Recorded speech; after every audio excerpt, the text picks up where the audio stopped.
Hello, Canucks fans, and welcome back to another episode of Canucks Conversation, which is brought to you, as always, by the great folks over at Greta. A great spot for all games, home and away. We were there for the first Canucks Army viewing party of the season. We're going to have more, so if you missed it, shame on you, but you'll have a chance to come out throughout the rest of the season. You might see me do a rink-wide hit live from Greta.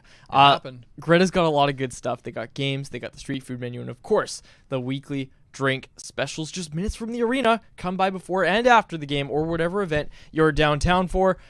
Greta Bar YVR is the place to be. 50 West Cordova Street is the address. Let the games begin. I'm going to open today's show. Dave Quadrelli, Jeff Pettersson filling in for Harmon Dial today. I'm going to open the show with the lead line from the Stanchies by our pal Wyatt Arndt, the Stanchion, over at Canucks Army.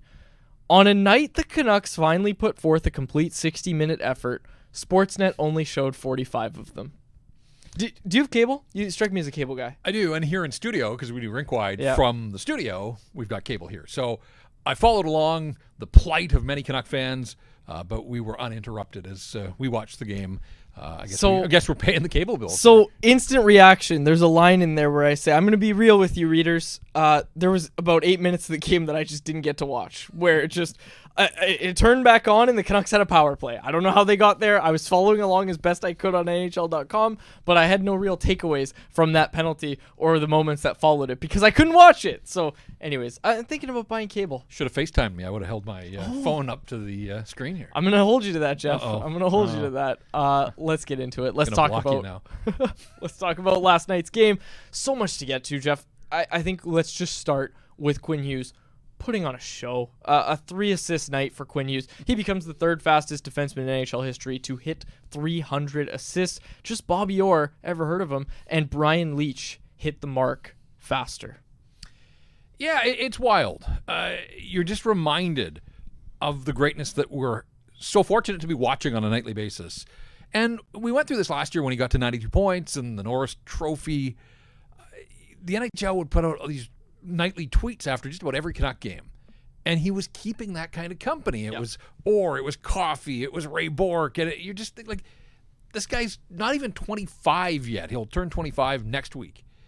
And to be in that kind of company and this market, this fan base, has been waiting basically 50 years for this guy to arrive on the scene, to control games from the back end, to ascend to that undisputable title of the best defenseman in Canucks history. And he's already there, even though Alex Edler's got more points than him. But for now. Yeah, I mean, that's going to fall pretty quickly. And we've seen it. And I know that it's been the discussion in the market is, this guy won the Norris last year. Is he better? And I think the answer is, without a doubt, yes.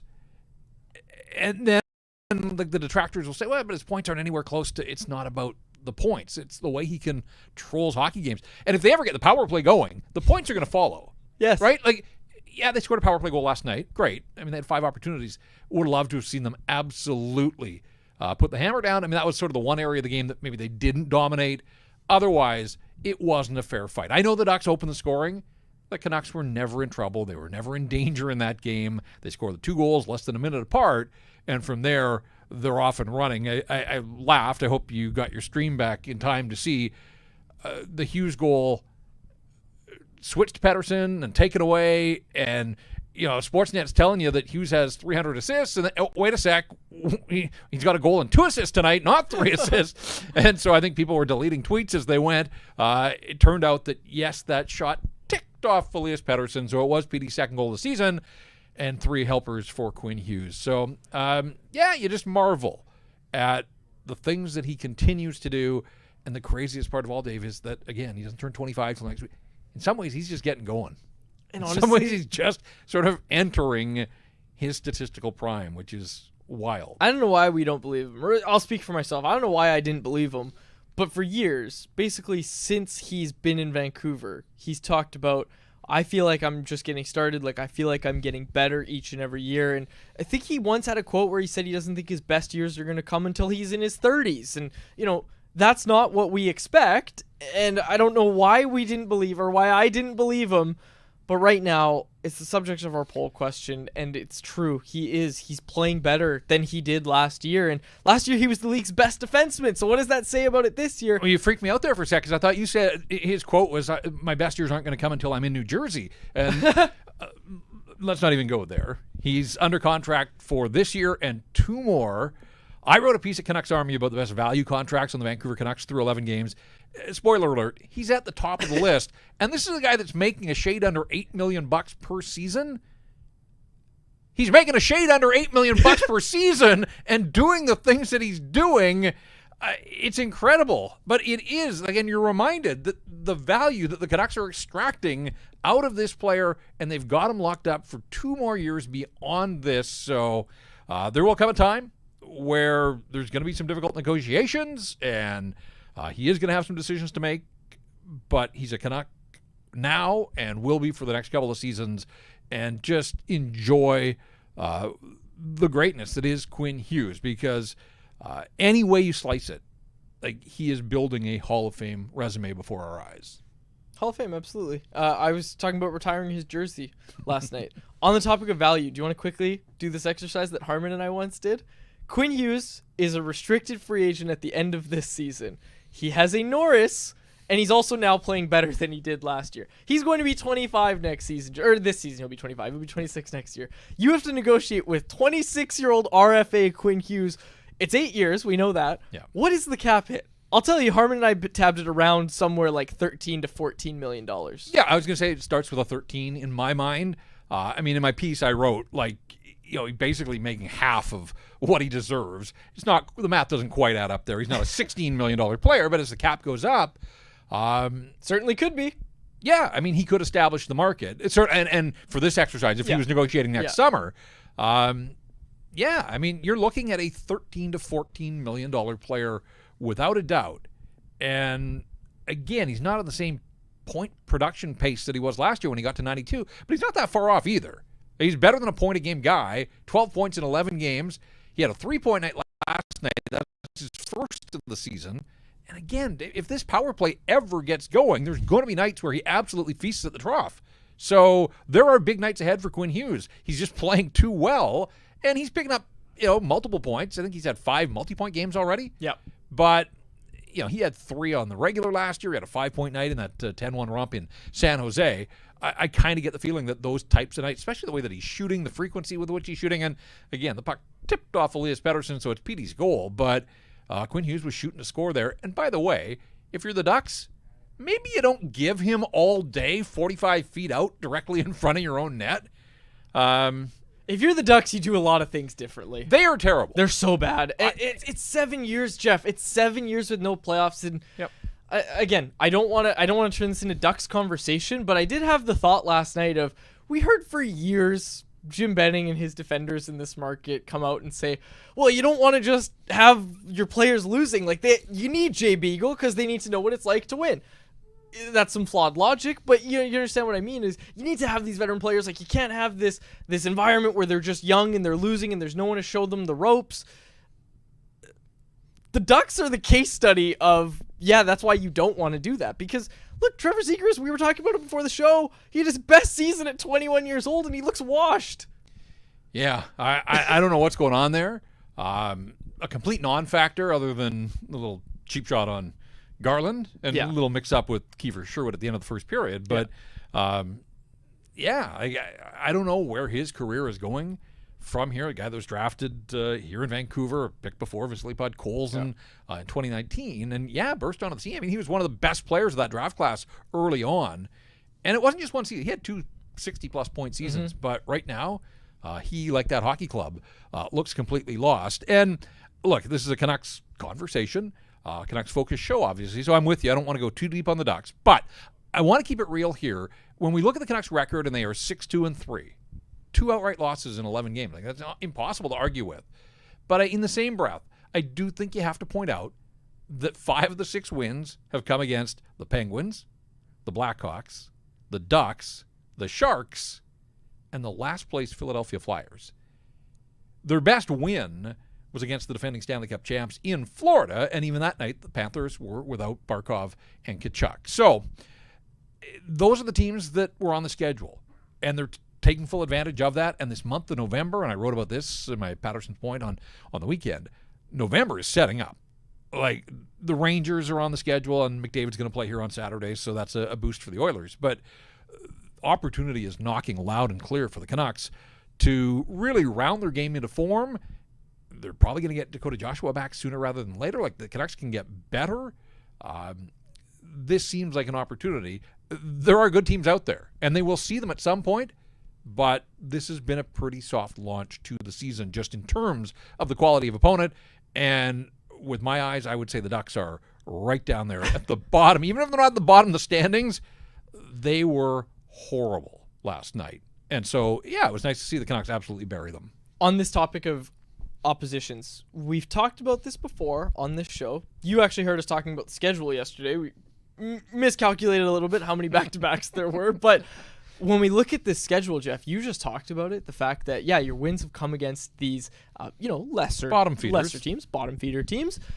It's all bottom feeders in November, like you just said. And this is the time where, like, here's the thing. This is the encouraging thing, I would say, is that it's not like the players are coming out and saying, look how many wins we have. We're fine. Like, we've heard Tyler Myers the other night against New Jersey, I think it was, say, yeah, we haven't found our A game and this is an embarrassing loss, all this sort of stuff. Like, there's no one in that locker room that is saying, yeah, this is great, everything's fine. The fact that they're still finding wins while finding their game, that's a really key part of this story as well, and that you still have a month, really, to find your game. Like, Boston's hardly a threat at this juncture. Pittsburgh's definitely not a threat. We've seen them. But, like, other than the Rangers, who you pointed out, and maybe the Oilers as well, they're getting McDavid back. The Islanders, the Blackhawks, the Islanders, Predators are scuffling along. Buffalo at the end Ottawa. of the month. Ottawa, Calgary. This is around the time of year where Ottawa starts to fall off. Nashville's going to have this fire sale, apparently. Maybe it starts when they roll through here in just over a week's time. But, when we look at last night's win, like the things that the Canucks are doing well here, even if, team game, and yeah, I know they gave up the first goal for the fifth straight game. You'd like to see them get a jump on opponents and take it from there. But as I said, they were never in danger last night, never a threat to lose to this Anaheim team, and they got rolling. And how did they get rolling? I mean, Brock Besser with a nice deflection on the power play, so it was nice to see the power play score. And then that Kiefer Sherwood goal, Dave, was like, that was a work of art. Like, frame that thing. Danton Heinen with a great play along the sideboards in his own zone, gets it to Sherwood. Sherwood opens up with a cross-ice pass. Brandstrom, your boy, jumping up into the rush. And then, yes, it's just a simple drop pass, but it was a perfectly placed drop pass right into the wheelhouse. Feathered drop pass. Al McInnes, who has joined this Vancouver Canucks roster now and is, like, shooting the puck harder than anybody I've ever seen in a Canuck. Kiefer Sherwood, all three of his goals, he had the one in Philadelphia right off the face-off. It's a one-time ripper.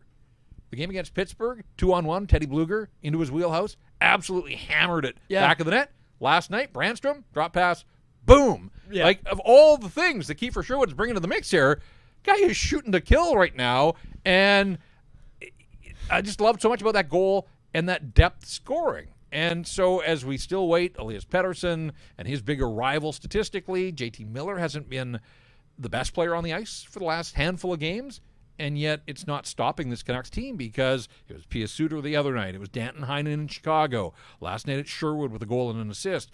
Teddy Bluger's had an incredible start to the season, even if you count Connor Garland, he's playing higher in the lineup, but not one of the big guns to start the season.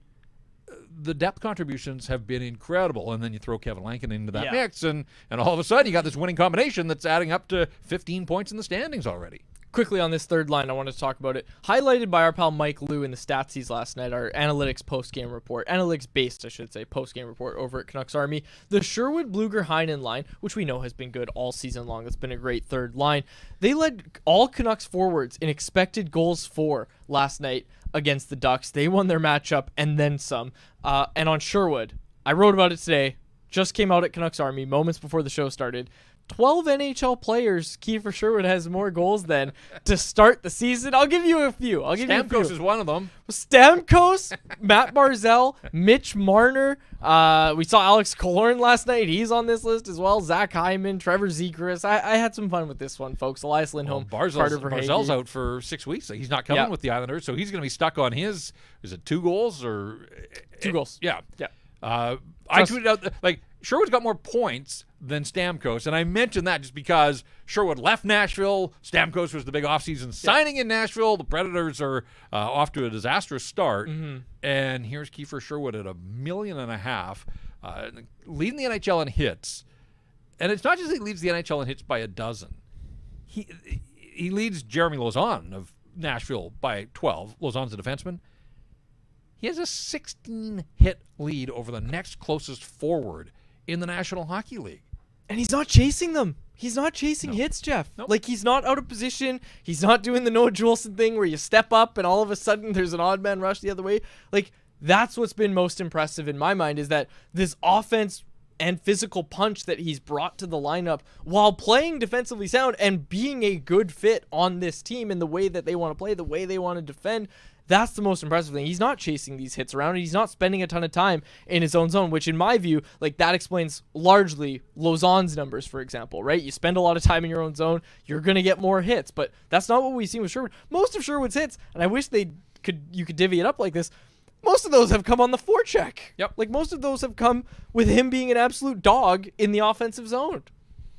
Yeah, and showing no signs of slowing down. Like, it wasn't like one good week or kind of getting drunk on this idea of being the NHL hit leader, because we have seen lots of guys chase hits. Totally.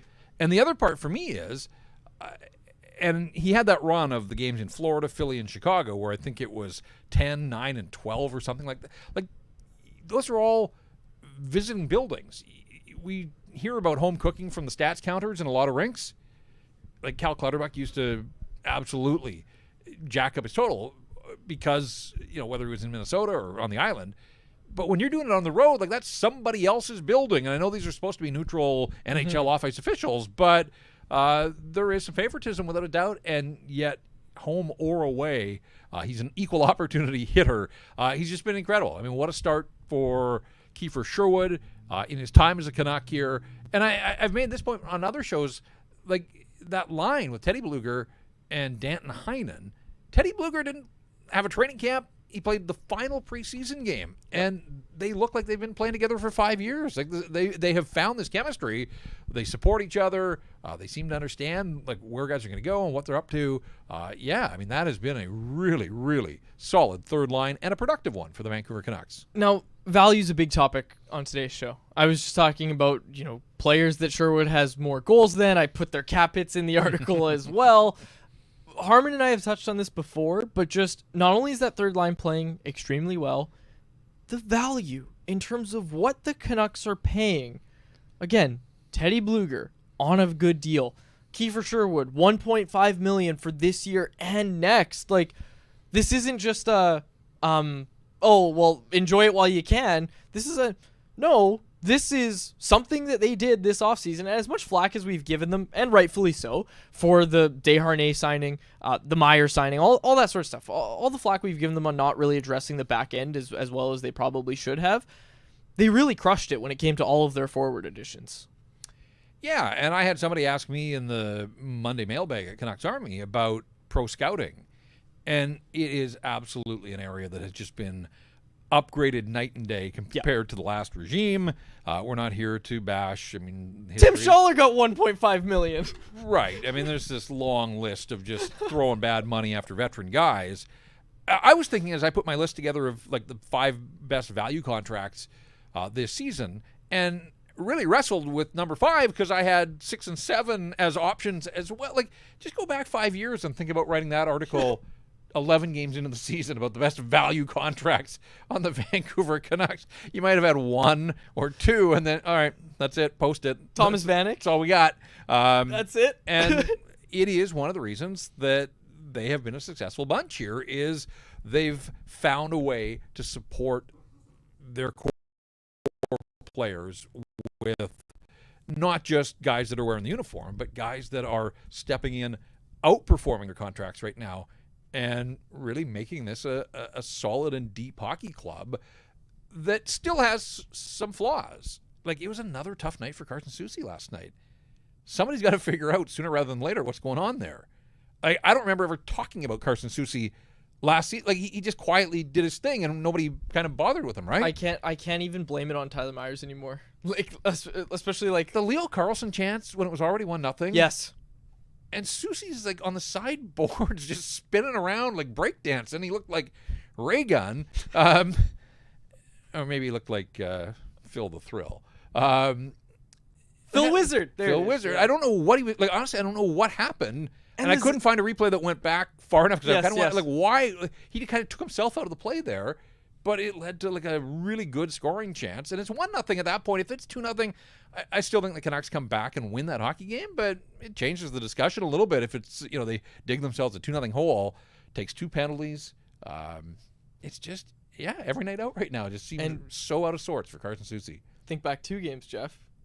We talked about this on the show.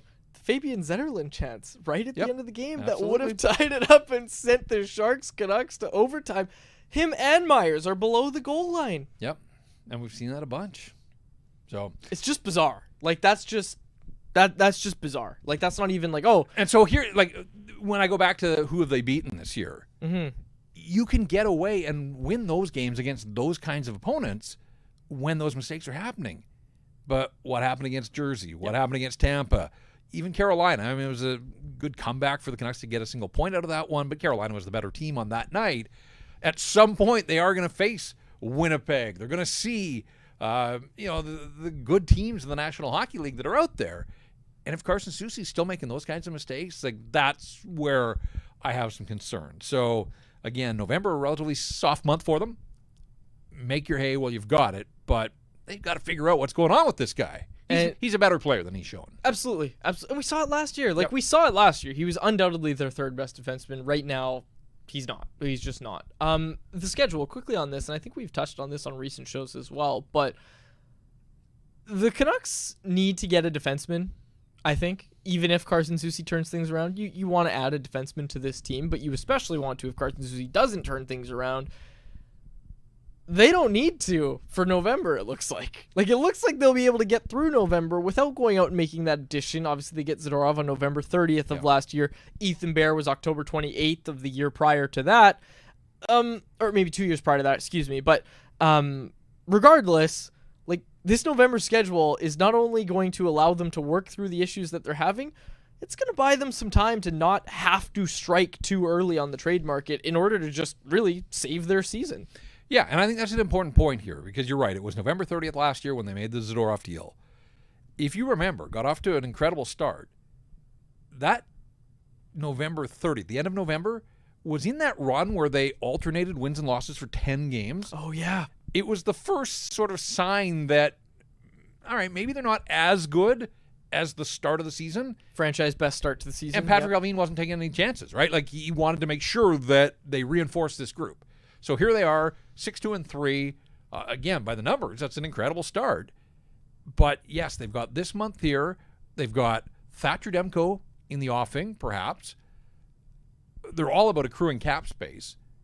Like I this idea of this management group sort of jumping, and I know Patrick Allvin and Jim Rutherford like to get ahead of the market and all those types of things.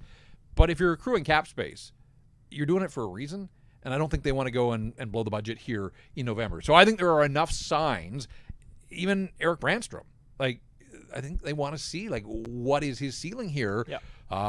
And that's part of the news of the day. Should we get to that as well? That our colleague Irf Gafar reporting that Derek Forbort not on the ice of practice today, and Irf's reporting this is not a short-term thing. We haven't heard from Rick Tocchet yet. We have. Oh, have we now? Okay. Harmon texted it to me. All right.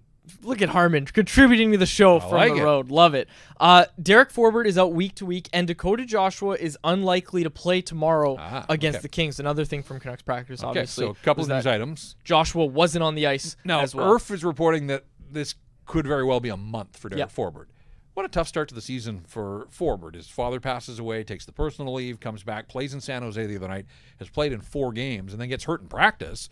And now it could be a month. So that's tough for him, but in pro sports, one guy's struggles or injury is another's opportunity. Not that Eric Brandstrom, your boy, was in danger of coming out of the lineup, but Dave, this absolutely cements him as an everyday member. They just don't have the depth on the left side, and so we were talking about Forbort and Brandstrom, maybe Brandstrom playing the right side, did that in San Jose the other night with mixed results, but Brandstrom is now one of the 3 left-hand defensemen for the Vancouver Canucks for the foreseeable future here. So, like, what a pickup that has ultimately turned out to be for a guy that kind of looked like he was just part of making the math work to get off, from under Tucker Poolman's contract. And now all of a sudden this guy's going to be a regular. And more than that, I mean, he looks indispensable with what he has done, making $900,000 this year. And what this changes, you talked about it, he's not at risk of coming out of the lineup, but what it changes is if he has an off night or he strings together a couple off nights, it's not a, you know what, you're out of the lineup now, and hey, the guy who came in is actually playing pretty well, and all of a sudden you find yourself as a healthy scratch a little more regularly. That's what it changes for me, is you have a tough game, it's up to you to bounce back, and that's a big ask for Eric Brännström as well, but he's certainly played well to this point. Dakota Joshua was interesting because, boy, it looked like everything was trending towards him playing at some point on this road trip. We talked to him on Friday. He was in good spirits at UBC before they left on the road. He's been practicing with the group. He's been out of the non-contact jersey for a while now. Yesterday, didn't take part in the morning skate, and we were told that that was just a scheduled day off. I figured that was a scheduled day off so that he would get a full practice in today and maybe be a possibility to face the Kings on Thursday night. If he's not practicing, I can't see him playing, as Harm is suggesting here. So I hope there hasn't been any sort of setback in any way. This isn't a traditional injury like a shoulder or a knee, but he's got to be right mentally to get back to the grind of the National Hockey League. And I'm not sure what's happening here. I mean, I hope that everything is still trending in the right direction for Dakota Joshua. A little disappointed. I thought that we were going to see him at the end of the trip, but we'll have to wait and see when we see his season debut. In the meantime, they push on. They've got enough healthy bodies, obviously. Atu Ratu will stay in the lineup, and they'll take on a Los Angeles team where we talked about, cupcakes this month, but we should give the Kings their due. I'm sure we'll talk, or you guys will talk more tomorrow in game day setup, but LA just swept Nashville and Minnesota back-to-back, gave up 1 goal in the process. Brant Clark is something else.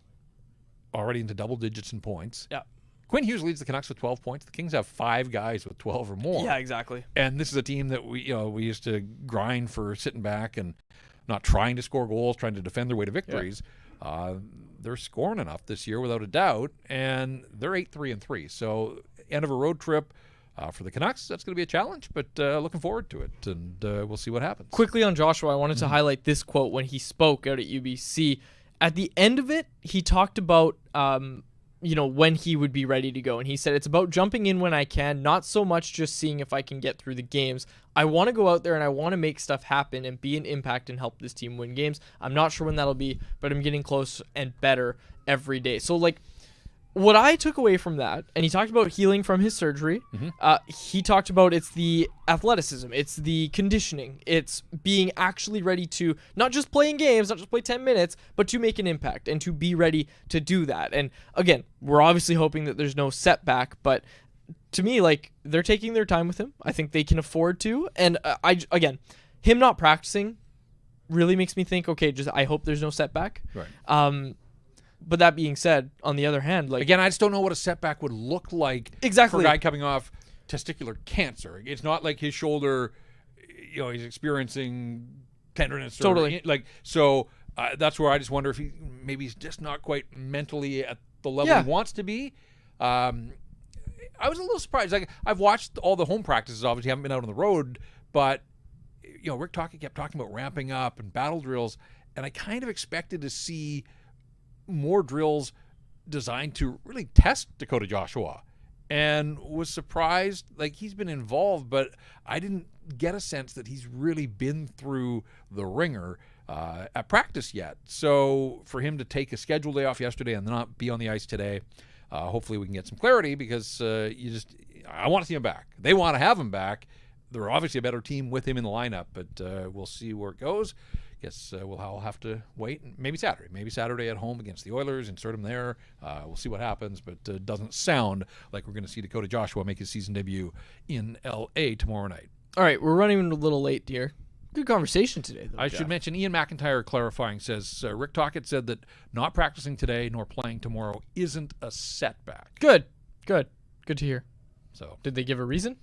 Just being cautious. Cool. Yeah.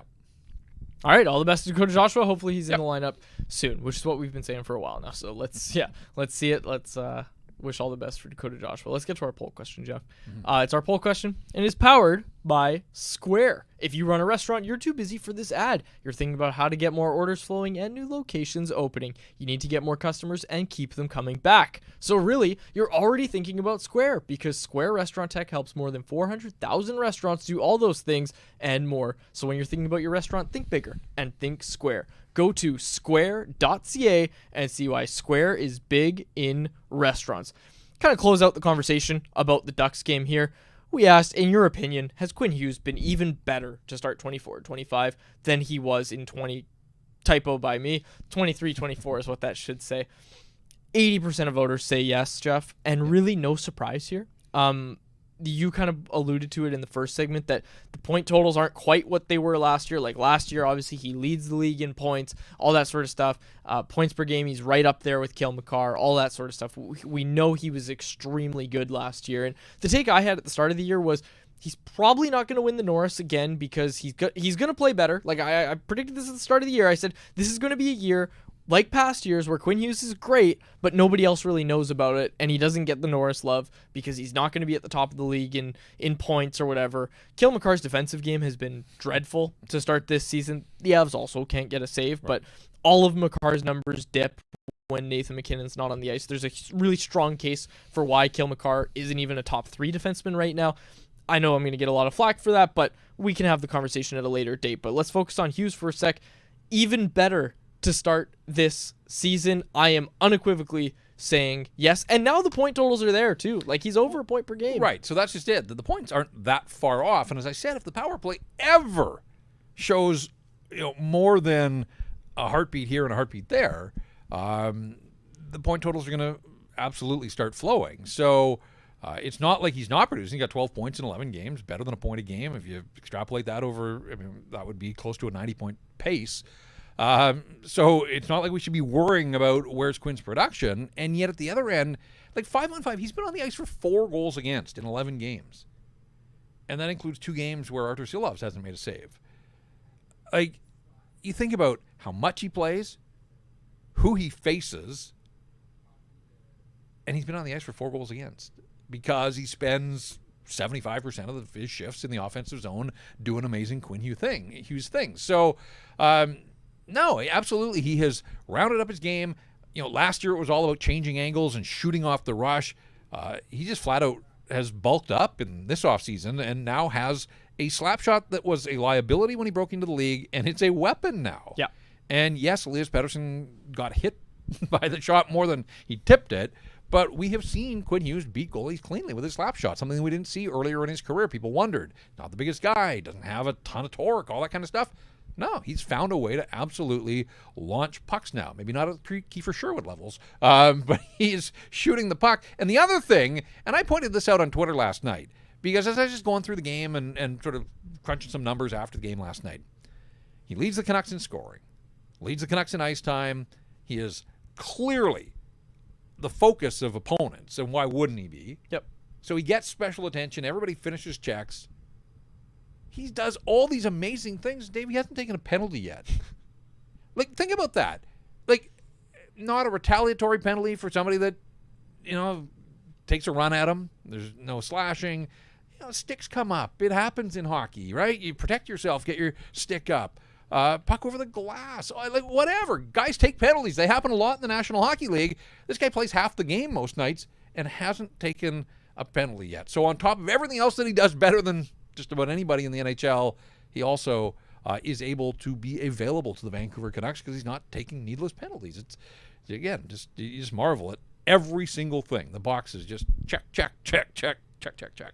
This one from Dan Jardine in the YouTube live chat. Hughes is on pace for 89 points, and this is with a team scoring way less than last season. He is unequivocally the team MVP and should be in the discussion for the Hart. Yeah, and I would agree with that. And I keep coming back to power play. So just power play is not going to go at 16% all season. Like, it's too good. They are going to figure this thing out. They're going to have some nights where it absolutely crushes, and he'll be a part of that as well. I loved the assist on the Besser goal. Like, just put that right in the right spot for Brock again, to... creating space before that with your skating. Like, that's what he does so well. And he had the sequence in the second period where he looped around the offensive zone and cut to his right side, created all kinds of space there. Other players just don't do that. That's the just switching the at the top. Like, it's just, I mean, again, that's why I just sit back and enjoy it. Like, I know he's a Canuck, and Canuck fans obviously are pulling for this hockey club, but, if you can separate your fan, maybe you can't. But, because we're dealing with hardcores, but just hopefully people appreciate what they're witnessing from a guy that, physically isn't the most gifted player in the NHL. There are bigger, stronger, faster guys, but there just aren't many better players in the National Hockey League. So IQ, he's the whole package. And that's the thing, is you don't get to see players do what he does on a nightly basis. It was really funny. I can't remember which game it was, but Harmon and I were like, well, that was Quinn Hughes' worst game of the season. Recently we said that. And he was still, like, top of the charts. Like, he was the best Canuck by a mile. And we were like, well, that was his worst performance of the season. But well, it just feels like the game score cards, each game, like, the lines are getting longer and longer. At Quinn Hughes at the top, like, he's just stretching his impact on these hockey games. Yeah. Yes. Anyways, Quinn Hughes. Lots of love for Quinn Hughes in the chat. Let's get to the chat a little bit more. Let's get to anyone else, which is brought to you very proudly by White Spot. I ate some White Spot last night. Jacob saw that. Technical producer Jacob Bizarre. Anyways, at White Spot, they're all about enjoying great, comforting food and spending quality time with loved ones. With the new comfort menu, White Spot is focusing on cozy, satisfying flavors and are perfect to enjoy with family. Sorry, really excited after that braised beef burger last night. Available now and developed by the White Spot culinary team, the comfort menu is filled with warm, indulgent dishes designed to make you feel right at home. The new menu features mouth-watering, and when I say mouth-watering, I mean mouth-watering, new additions like mini Yorkies, the braised beef burger, more on that in a second, the home-style pot roast, and backed by popular demand, the iconic chicken pot pie. Bring your family to White Spot for a delicious meal, perfect for the season. Visit your local White Spot today. Jeff, I've never had banana peppers on a burger in my life. Okay, neither have I. Well, you should, because the braised beef burger at White Spot has banana peppers on it, and I didn't know this. It is absolutely loaded. And so banana peppers on the scale, like, are they mid-range? They don't overdo it. They're not like ghost peppers. Spicy? No. Okay. They're more tangy than they are spicy. Yes, like tangy. They're not trying to run you out of the restaurant. No. Okay. It was delicious. Right. Like it was delicious, and I don't like I can handle spicy food. Yeah. Some of my friends that really eat spicy food make jokes that I think toothpaste is spicy. But anyways, I can eat spicy foods, but like no, it was just normal banana peppers, tangy. Jacob said it, tangy. It was delicious. What kind of toothpaste are you using? Carp in the chat said banana peppers are amazing on burgers. Ty David said this one. We'll get back to the hockey here. He said Hughes added about 10 miles per hour in each of the last 2 seasons and now has a rocket. Harmon pointed this out at training camp, and he was absolutely bang on. First or second day of training camp, Harmon leans over to me and says, did Quinn Hughes get his shot even harder? Like, is he shooting the puck even faster now? And the answer is yes. I think we can unequivocally say yes. Now we know, yes, his shot got harder over the offseason. Yeah, and this is what I love about this guy. And Rick Tocchet always talks about him as a hockey nerd, and he means that in a sort of loving, coaching, fatherly way. But Quinn recognizes, like, he knows that there are still areas of his game that he can improve, and I'm already looking forward to next offseason to see what he tackles then. But he has spent time working on his shot, and you can see the proof here. Now, you're on the bet of 20, right? That there's a bet there that... Well, that was last year. Oh. And I lost that. Yeah, no, I thought you came back for more. Well, because we talked if about so, it. You wanted him to score that goal last night. Yes. I don't have anything going. 2 goals in 11 games. Like, he's going to have to hustle to be a 20-goal scorer. Yes. And so a third would have helped last night. A third would have helped. I don't have any skin in the game anymore on this one. I'm taking your advice, Jeff, and I'm just going to sit back and enjoy Quinn Hughes. And I'm not going to be willing him on. I must say, I never went up to him at morning skate and said, "Hey Quinn, I need you to pot one tonight." Fair enough. I think there's rules against that. I think that's frowned upon. Tell a player to hammer some shots. Okay. Is this a PD free zone today, or are we just kind of skating past? Let's see what the chat thinks. Let's see. You know what? There wasn't a lot in the chat about No. PD today. People, No. do you want to talk about PD, Jeff? Well, yes, for a very brief second here. Okay. The Besser goal, he's standing his ground in front of that. He's part of that layered screen that Tocchet always talks about. And then it looked like the Hughes goal, net front presence, but it did deflect off him. I thought he did a lot of, I hate to say it, little things. I just, I heard my brain going down that road.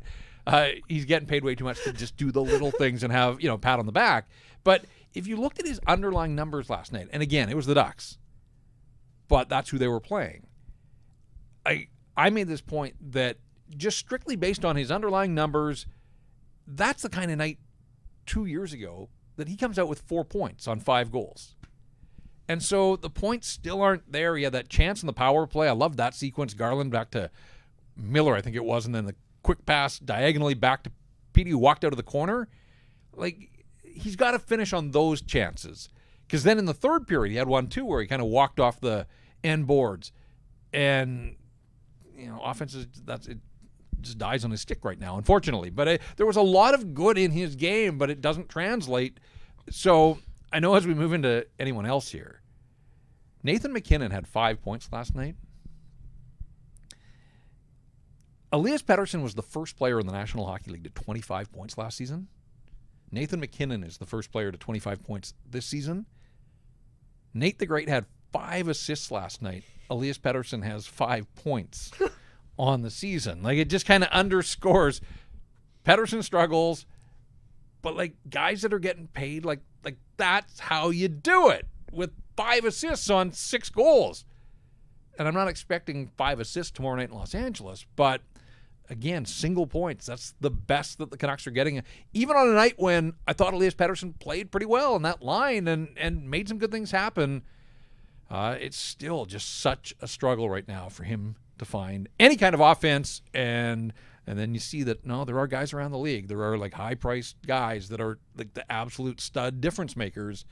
They're doing it. It's happening, but it's just still not happening for Petey. I did the exercise. I talked about it. Yeah. I did the exercise when I was looking at players that $1.5 million cap hit. Kiefer Sherwood has more goals than. Elias Pettersson is on that list. Yeah. He has 2. One of them didn't actually come off his stick as in the form of a shot. He has 2. In terms of points compared to cap hit, cap hit, I know.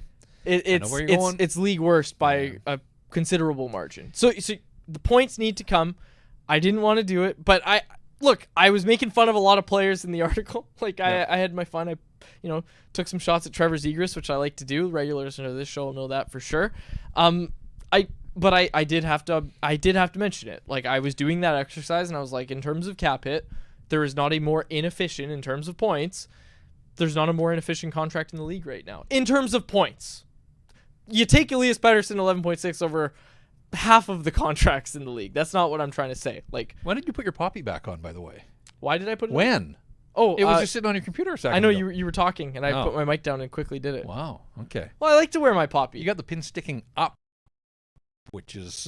Yeah, are you supposed... Maybe that's why I had some trouble. Gravity will push it down if you've got the pin sticking up. It's not just straight up. It's kind of sideways a little. And just... Well, we're kind of off the hockey topic for a sec. I read your immediate remarks. What's your column called after the game? Instant reaction. Instant reaction. You should know that. Not immediate remarks. And I read along, and everything was great. And then, you blew my mind because you used the word psych a couple of times. Yeah, twice. And you spelled it S-I-K-E. Yeah, how do you spell it? I have never in my life seen psych. You do it with a PH? Yeah. No. Psych. No.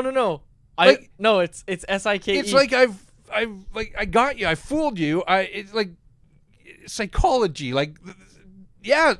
I'd never, and I've been around a while. I've read a lot of words. I have never seen the word psych spelled S-I-K-E. I can't even spell it. Oh, you're right. Yeah, it should be P-S-Y-C-H. Well, also, I will say, according to the internet, it's often misspelled, so much so. This happens. When words are misspelled so often, It's that just easier to becomes go the to- spelling. Okay. I will just say, as I read through it, instant remarks. Yeah, I Caught you with you the stopped psych? me in my tracks. Oh, everybody in the chat is siding with you on this one, too. Good. Yeah. So they should. Oh, well. There's another word that has been misspelled so often that that's now how, like, in the dictionary, you will see it spelled. Jacob, find that out. I always That assign list those is pretty long, I think. I was just start come up with a half thumbing thought, through the dictionary. Yeah. come up with a half thought, throw it at Jacob, and see what he comes up with. And you know what? I must say, oftentimes Jacob finds the answer when I say, he's a sharp find guy. that, Jacob, find that." What can't he do? By the end of the show, he'll have the answer. I can't remember what the word is, but anyways, yeah, this one from Brad. Don't promote idiocracy quads. Fair enough. It's his show. He can spell it the way he wants. I can spell it the way I want. I will just say, you absolutely stopped. I was like, psych with an S. What? Okay. What else do we have here? Okay, so Lawrence Straw in the chat is asking about a conditioning stint, for Thatcher Demko. Yes, he doesn't have to go on waivers or anything like that to go do a conditioning stint in Abbotsford. I said this last week, and I'll tell it to you as well, Jeff. I wouldn't use any goaltending movements, the RVH that gave him trouble with that Popliteus. I would not use any of those in the American Hockey League. I would Don't get waste- every save Yeah. in those legs Don't waste any knee bends. at the NHL level, and I would The stand by Tucson that. Roadrunners, they're not getting any of your knee bends, man. Colorado Actually- Eagles, forget it. Yeah, exactly. Tell him to play stand up for those games. Yeah, don't be dropping down. Don't be dropping down. Anyways, I wanted to make sure I got that in because that was a question. It from is Lewis. like hockey generally. I don't think they use the conditioning stints enough. And I know even Rick Tocchet talked about with Dakota Joshua that he hadn't actually. It sounded like they had discussed it internally as an organization, but he said, I haven't mentioned it to Joshua, and it's something I would want to talk. At this level, the player has to agree. That's part of it. And then Tocchet was like, I'm probably inclined just to monitor his minutes, manage his minutes, and get him up and running in the NHL. But like, what would be the harm for a guy that hasn't had a training camp? Everybody else has played 6 weeks of hockey, and by the time Joshua gets back, some teams will have played 15, 16 games. Why not go and try and find the speed of professional hockey again for a weekend, especially the way they play back-to-back. And maybe that would be a challenge if you haven't played in a while to go, but play the first game at least, see what happens. With Demko, I mean, we're kind of having a little fun there, but there is an element of truth to that. And look, I think I've been pretty consistent on this with Demko. Like, we're getting ahead of ourselves talking about return to game action. Like, I need to see him have a full practice, and then I need to see him come back the next day and have another one. Like, he's got to get through all of these sort of signposts and markers and clear them and not have any kind of setbacks. And he's kind of lost the benefit of the doubt in that regard. That, like, I hope he gets fully healthy. I hope he gets back to top form. But until I see it with my own eyes, I just think it's so premature to try to be circling a date on the calendar to get him back in the Vancouver Canucks lineup, or the Abbotsford Canucks lineup for that matter. Yeah, and I agree with you. I should say on the Joshua conditioning stint, especially with the way he was talking about. Yeah, I want to be able to make an impact when I'm back. Then, yeah, go find your legs at the AHL level. And again, I think that's a fine thing for them to do. Abbotsford plays at home this weekend against the Bakersfield Condors. Okay, let's go to this one from Brad. Anyone else notice that on the penalty kill, Bluger and Suter are starting almost every kill, but Bluger can't win a D-zone faceoff to save his life? What do they do?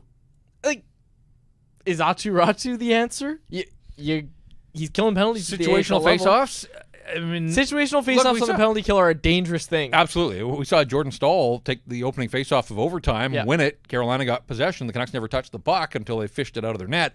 So there are situational faceoffs, but on the penalty kill, if you lose it, and Ratu's not an NHL penalty killer, now all of a sudden he's stuck out there and he's got to do his part to defend. So, yeah, I mean, P.S. Suter's not a really strong faceoff guy either. Teddy can generally hold his own, so I haven't looked at his penalty kill numbers, but yeah, I mean, without a doubt, those two have become the first guys. How long is it going to take for Dakota Joshua will be one of their top 4 penalty killing forwards when he gets up to full speed, but it's a question of when can he get there, and he's not a face-off guy, so that doesn't address this situation. I just think Teddy Blueger's got to sort of buckle down and find a way, and it's important that those guys continue to hold up their end of the bargain there and take some of those high leverage minutes away. You just can't have JT Miller playing all situations, especially if you run into penalty problems and there's 10 minutes of penalty kill in a night. Like, you have to be able to trust some other guys to get out there and get the job done. Okay, a couple questions here. We'll get to this one from Ty's Hockey Talk. 5 games in a row conceding the first goal. Are these slow starts going to become an issue? I will say it's something you keep an eye on. I won't call it an issue when they are winning games. And ultimately, I'm not, last night was as close, again, it was the Ducks, but it was as close as we've seen to a 60-minute effort from this team. Starts are funny. I mean, they're kind of like the season themselves. Like, what defines a start? The game in San Jose was scoreless through 20 minutes. Is that a slow start? The Canucks were dominant. San Jose barely touched the puck in the first period. Yes, the Sharks opened the scoring in the second, but I can't put that one down as a slow start. I just can't. Nico Hischier scoring on the first shot of the game in the first minute, that's a crappy start. So it's a little bit of column A and a little bit of column B, because when you look at starts and the first goal of a game, you can have nights, and we saw this a lot when Thatcher Demko was playing and at the sort of height of his powers. Yeah. You can give up 10 great A's, he stops them all, you go down and score, oh, you open the scoring, must have been an incredible start, right? No, it doesn't work that way. So context matters. Absolutely it does. And so I think when you look at this, it's a 5-game run. One of the real strengths of the Canucks last year, I mean, they opened the scoring in 53 of 82 games. They buried teams. They got a lead and then just pulled away on so many nights. I think Shorty had the stat last night that they were tied or leading going into the third period 60 of their 82 games last year. Crazy. We haven't seen that from this group yet. They've given up the first goal 6 times and scored it on 5 occasions. So, yeah, I mean, it's something to be mindful of. And last night was a power play. I will say, that Anaheim goal just looked too easy all around. Yeah. Puck along the boards, back to the point, no pressure, shot through traffic, or not even traffic. Even from Lankinen's perspective, I was going to say. It becomes an afterthought because the Canucks rattle off 5 unanswered goals and win going away, but just isolated, I didn't love an awful lot about that goal. And even Atu Ratu, who got back in the lineup, crushed it in the faceoff circle, won 7 of 9, had 5 hits, but he was in the penalty box. So his night got off to a bit of a tough start there. Can't blame him on the goal, but he was the guy that put Anaheim on the early power play. We had this conversation. Do you want to have the Shelovs, Lankinen? I don't even want to call it. It should have been a Shelov start. Okay, yes, this is the conversation you and I had over text. Let's do it. Well, before yesterday's game, you were listening to Canucks Convo when I mistakenly twice said that they have no back-to-backs. Oh, no, they have 1 back-to-back. Never mind, they actually have 2. Jeff told us they have 2. I said Shelov should only be getting the back-to-backs. And you made a good point that they should be trying to get him into the mix before that. Well, no, it's just Anaheim's the lowest scoring team in the NHL, and you saw it again last night. Yeah. They scored 6 goals in their last 10 games or something. No, 10 goals in their last 6 games. 6 goals in 10 would be terrible, and maybe it'll come to that for them. But whatever. Artur Silovs could have and would have delivered a result for the Canucks last night. I don't think it really would have mattered who was in goal for the Vancouver Canucks. And especially if they played like that. I am a proponent of riding Lankinen and getting him on a run here, especially with a game in LA followed by a game against now McDavid and the Edmonton Oilers on Saturday. I think you could have delayed the start of this Lankinen run, allowed him to rest up and conserve a little bit of energy. I mean, the games have been spaced out. Again, the back-to-backs are coming. But I do think, okay, so let's just follow your logic that the only start he gets is against Nashville on the 17th. Chicago. I was looking at Chicago. Oh, so you're giving him the first half of the It doesn't always have to be the second. Fair enough. Lankinen would love the Nashville game, I'm sure. Totally. Extra night off for him. So you're going to throw Silovs against Bedard on a Hockey Night in Canada Saturday night. All right, good luck. Is his first game at Rogers Arena? Or no, that would be his second now. He's played there before. No, he missed last year. Yeah, Bedard's never played in Vancouver. He missed the Vancouver game. I was going to say, Silovs has played there twice and given up 6 in each of his 2 home games. But my point is that, okay, if they run Lankinen now, L.A., Edmonton, Calgary, the Islanders, and now it's time for Silovs, again, you're back to more than 2 weeks between starts, which does him absolutely no favors here. And I think that was part of the issue. Again, he's got to make some saves. The Devils were on that night without it. I mean, there are a lot of reasons and factors that went into it, but it is a big ask at the NHL level. And I know that that's the life of a backup goaltender, and it's certainly how it would have gone if if Thatcher Demko was here and had been healthy.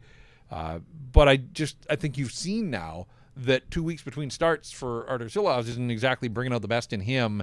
And so, they could have played him against Anaheim. I think they probably should have played him against Anaheim. They went with Lankinen. It's hard to argue with Lankinen. All this guy does is deliver results for the Canucks. So I have no issues when Kevin Lankinen is in there.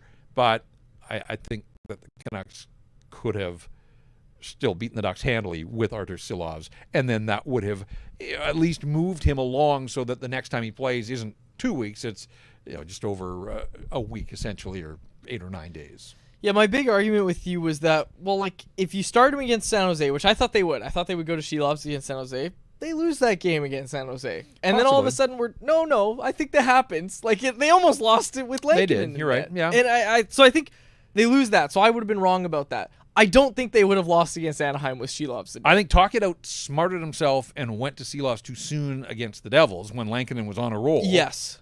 And there were days off between games, and then you could have played Silovs in one of these 2 games in California. Yeah. Again, it's easy to second guess and play armchair coach and all that. I mean, that's what we do. And as I said, I have no issues when Lankinen is in there.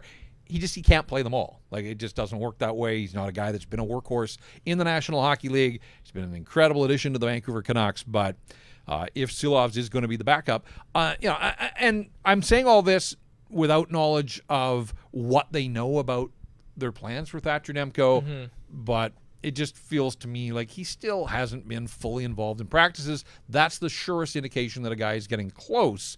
And so unless they think that there's enough ramp here between now and those weekend back-to-backs, Chicago and Nashville, then Silovs is 10 days. He's absolutely going to have to play one of those games.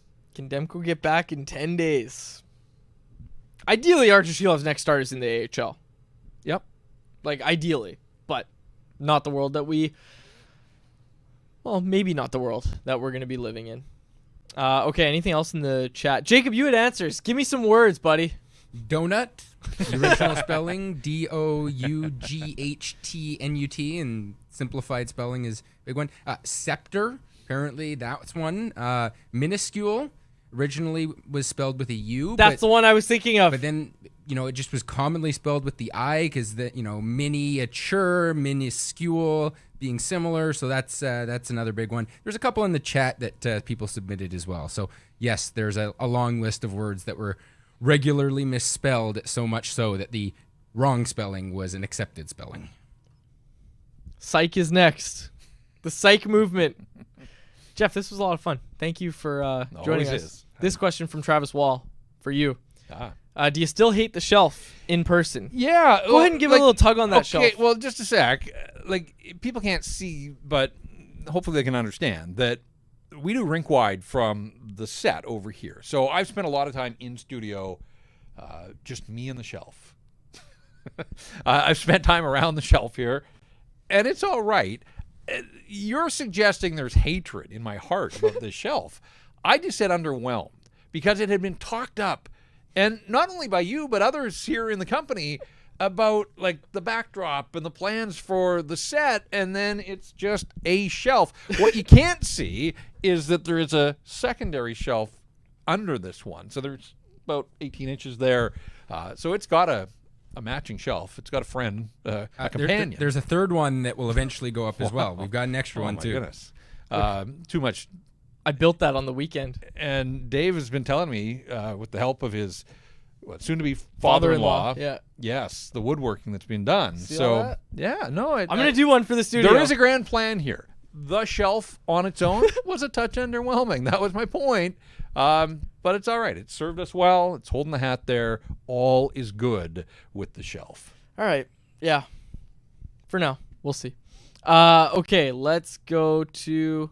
Actually, we're way over time. Let's get to the Vancouver Whitecaps. I want to tell you about them Whitecaps. Whitecaps FC forced a third game in the series with an emphatic 3-0 victory in front of a rapturous, wow, that's a word, crowd at BC Place on Sunday night. The Caps head to California to close out the series in what will be their 7th visit to BMO Stadium in the last 2 seasons. The winner of Friday's clash will face Seattle Sounders FC in the MLS Cup Playoffs Western Conference semifinal.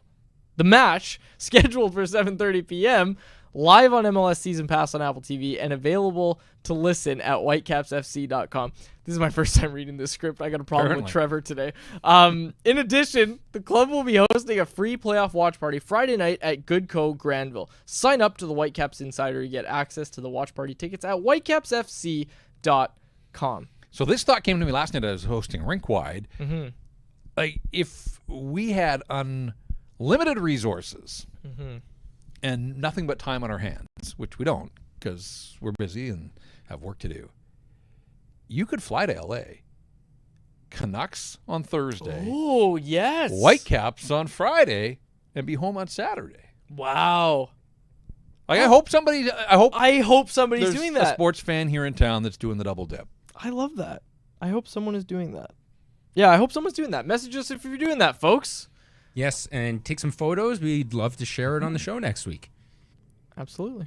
All right, let's get to our Bet365 bet of the day, which is brought to you by, you guessed it, Bet365, a proud partner of Canucks Conversation.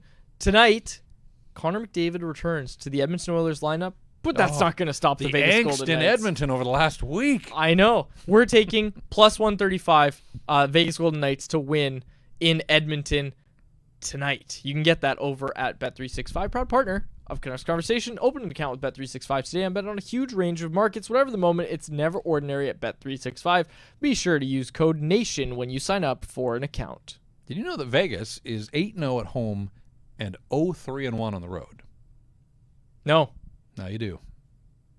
How's their start been? Like, I was looking at William Karlsson today because he... well, he missed the first couple weeks. Yes, exactly, because I was going to include Their start's him in been the incredible. article. Mark Stone was leading the NHL in scoring. Eichel, Barbashev. You buying their start? Alex Petterangelo's got a dozen points. Are you Brett buying Howden their has start? 6 goals. So, I don't know. They just keep doing it somehow. Am I buying it? I thought this might be a year that they take a step back. So, I guess I'm not shocked that they are where they are. I kind of wonder about their goaltending, but... Not the toughest opponents. Like, yep. No, fair enough. we said it about the Canucks. We'll say it about them. Colorado can't buy a save. They played Colorado 3 times early in the season. One of those wins was 8-4. That's good scheduling, right? That's kind of like the Canucks and the Oilers last year. St. Louis, they lost to the Sharks. Yeah. Yeah, I don't know. I don't know if I'm buying the Golden Knights just yet. We'll see. We'll see. But they do have the record to back it up. Be interesting to see. I'm taking them tonight to beat those Oilers. I'm at least buying them for the night. All right. Jeff, this was a lot of fun, but I think we need to close it out. We will close it out there. We'll be back tomorrow. Remote edition of Canucks Conversation. Harmon will be back tomorrow. But Jeff, I can't say it enough. This was so much fun. So for my co-host, Jeff Patterson, our technical producer, Jacob Lazar, my name is Dave Quadrelli. Thank you so much for listening to the episode of Canucks Conversation. Canucks Conversation is live Monday through Friday, every weekday at 2 p.m. over on the Canucks Army YouTube channel. Make sure you like, subscribe, and interact in the YouTube live chat every day with us, folks.